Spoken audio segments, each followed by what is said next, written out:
আসসালামু আলাইকুম। Medicine related নতুন একটি ভিডিওতে আপনাদের সকলকে স্বাগতম। আজকে আমার রিভিউয়ের বিষয়বস্তু হচ্ছে হ্যাপিন্যাপ অয়েন্টমেন্ট।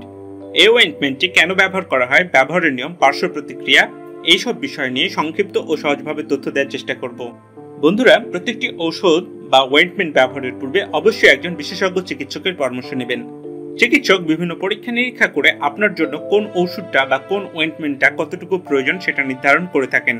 সুতরাং চিকিৎসকের পরামর্শ ছাড়া কোনো ধরনের ঔষধ বা অয়েন্টমেন্ট ব্যবহার করা উচিত নয়। চলুন এবার মূল বিষয়ে যাওয়া যাক। হ্যাপিন্যাপ অয়েন্টমেন্ট এর জেনারিক নাম বা গ্রুপের নাম হচ্ছে জিঙ্ক অক্সাইড 40%।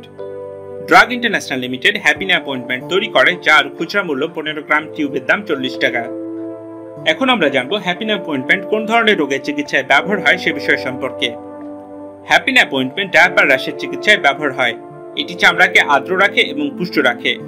এটি চামড়াকে বিভিন্ন ধরনের জ্বালাতনকারী বস্তু থেকে পৃথক রাখে। হ্যাপিন্যাপ অয়েন্টমেন্ট খুব সহজেই চামড়ায় বিস্তৃত করা যায় এবং জ্বালা যন্ত্রণা ছাড়াই শিশুর চামড়া থেকে মুছে ফেলা যায়। হ্যাপিন্যাপ অয়েন্টমেন্ট চামড়ার জ্বালা পোড়া ও চুলকানির চিকিৎসায় ব্যবহার হয়, যেমন পোড়া, কাটাছেঁড়া, বিচুটি, পয়জন ও ডায়াপার র্যাশের চিকিৎসায় হ্যাপিন্যাপ অয়েন্টমেন্ট ব্যবহার হয়। হ্যাপিন্যাপ অয়েন্টমেন্ট ব্যবহারের নিয়ম: ভেজা এবং ময়লা ডায়াপার যত দ্রুত সম্ভব বদলাতে হবে। ডায়াপারের সাথে সম্পর্কিত জায়গা বা চর্ম ভালোভাবে পানি দিয়ে পরিষ্কার করতে হবে এবং শুকাতে হবে। যতবার প্রয়োজন খুব আলতোভাবে হ্যাপিন্যাপ অয়েন্টমেন্ট ব্যবহার করতে হবে।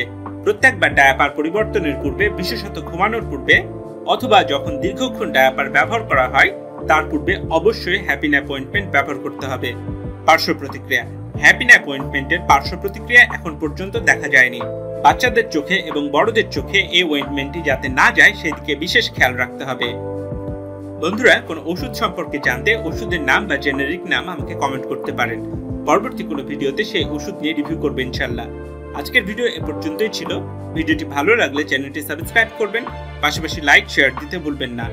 সবার সুস্থতা কামনা করে এখানেই শেষ করছি। আসসালামু আলাইকুম।